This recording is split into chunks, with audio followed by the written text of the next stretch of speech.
ഒരു അടിപൊളി cauliflower roast ഉണ്ടാക്കാം കേട്ടോ. നന്നായി കഴുകി വൃത്തിയാക്കിയ കോളിഫ്ലവറും 2 ഉരുളക്കിഴങ്ങും 2 സവോളയും 2 പച്ചമുളകും ചെറുതായി കട്ട് ചെയ്ത് വയ്ക്കുക. ഒരു പാൻ എടുത്ത് അതിലേക്ക് ഓയിൽ ഒഴിച്ച് കടുക് പൊട്ടിക്കാം. നന്നായി കടുക് പൊട്ടി വന്ന ശേഷം സവോളയും പച്ചമുളകും ചേർത്ത് വഴറ്റാം. കുറച്ച് ഉപ്പും കൂടി ചേർത്ത് കൊടുക്കാം.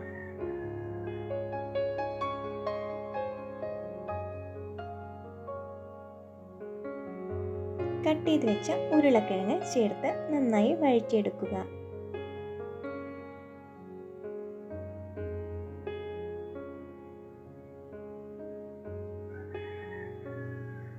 അതിലേക്ക് കഴുകി വൃത്തിയാക്കി വെച്ച കോളിഫ്ലവർ ചേർത്ത് ഇളക്കാം.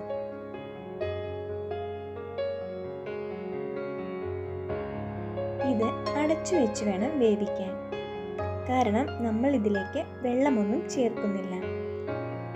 നന്നായി വഴണ്ടു വന്ന ശേഷം പൊടികൾ ചേർക്കാം. മുളക് പൊടി 1 ടീസ്പൂൺ, മഞ്ഞൾപ്പൊടി 1/4 ടീസ്പൂൺ, ഗരം മസാല 1/4 ടീസ്പൂൺ.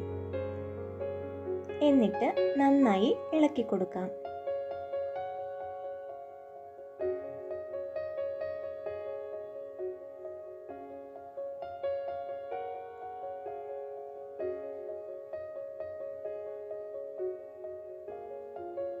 നന്നായി ഇളക്കിയ ശേഷം വീണ്ടും അടച്ചു വെച്ച് വേവിക്കുക. ഇടയ്ക്കിടയ്ക്ക് ഇളക്കി കൊടുക്കണം, കാരണം നമ്മൾ ഇതിലേക്ക് വെള്ളമൊന്നും ചേർക്കുന്നില്ല. അതിലേക്ക് കുറച്ച് കറിവേപ്പില ചേർത്ത് കൊടുക്കാം.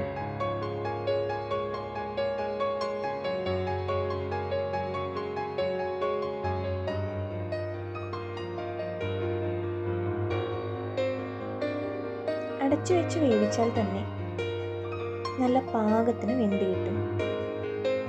ഇടയ്ക്കിടയ്ക്ക് ഇളക്കി കൊടുക്കണമെന്ന് മാത്രം.